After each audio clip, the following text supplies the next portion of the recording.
ahead and switch gears to weather now. Let's take a live look outside from our West Charlotte camera. You can see Uptown there in the distance, just hanging on to this gloom. And that is a pretty good indicator of what is heading our way as we start our work week. So let's bring in Chief Meteorologist Tara Lane for a more detailed look at the timing of all this. We know that that rain is starting to hit the mountain areas already. So what are we in for? Yeah, and even nothing too intense in the mountains showing up just yet. We've got some heavier batches of rain, but I haven't really seen any lightning showing up on radar. But we do have some stronger activity to the south and west that we'll be watching over the next few hours as it heads our way. As we take a live look from our South Park camera right now, we see some little glimpses and breaks in the cloud deck of the sunshine there, but obviously not a whole lot today. However, at the same time, it hasn't prevented us from warming up big time for another day today, well into the 70s, some lower 80s out there in a few spots near the mid 80s. And so we have that warmth, we have more of that humidity and instability, and with a colder air mass coming in with a cold front, that's leading to our risk of strong and possible severe storms that we've been talking about here today. As we look live at radar, you can see some heavier rain moving into Watauga County over Creston there and Ashe County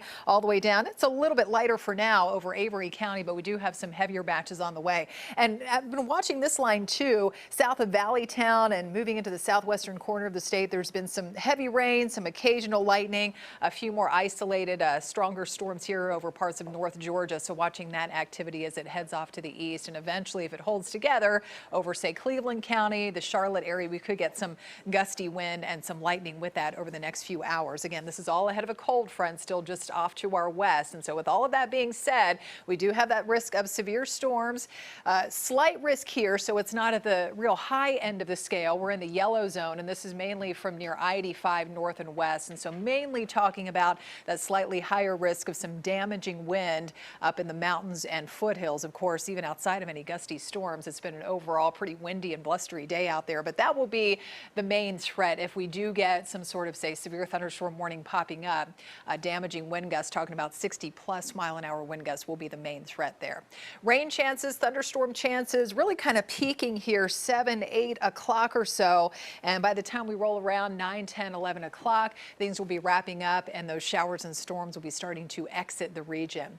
Temperature is still at a warm 79 degrees outside. Dew points are climbing close to 60 with a south-southwest wind at 18. You can see those lower 80s there off to the east, but signs of cooler changes ahead. Of course, we've had some rain here too. Rain-cooled temperatures, 60s back off to the west. Wind advisory continuing up until about 7 o'clock or so this evening, but then you can see how those numbers lighten up through the night. Still just a little bit breezy at times through Tuesday afternoon, but not quite as gusty as what we've seen today. So showers and storms expected to move out tonight. Temperatures fall down to 52. Our team coverage continues here. I'm going to bring in meteorologist Elisa Raffa. And Elisa, even though we're talking about this round of rain and storms moving out, we have a couple more rounds ahead over the next few days. It's an active week for sure. We're tracking multiple different systems, right? Tara just detailing that one coming through Monday. Then we're going to find a big, more widespread rain rolling through late Tuesday into Wednesday with some shower chances behind that. So there are those storms coming in late that Tara just detailed for you. Rain comes in late Tuesday. You can see we've got a widespread rain on the board there for Wednesday with some shower chances by the end of the week. And that's because the front that's coming through now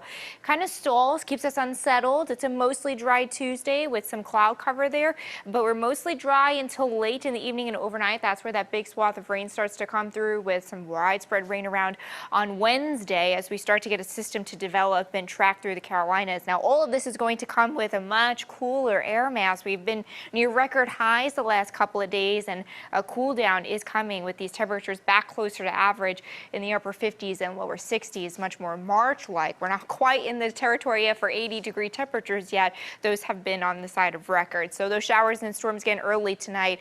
We'll find a mostly dry day tomorrow before that rain comes back into the picture. Notice how much cooler tomorrow is. 66 degrees. Today we were well into the 80s, so no more of that. We'll find that rain coming in again late Tuesday into Wednesday. Wednesday is going to be our next day that's pretty active with rain chances lasting through the end of the work week. Annie?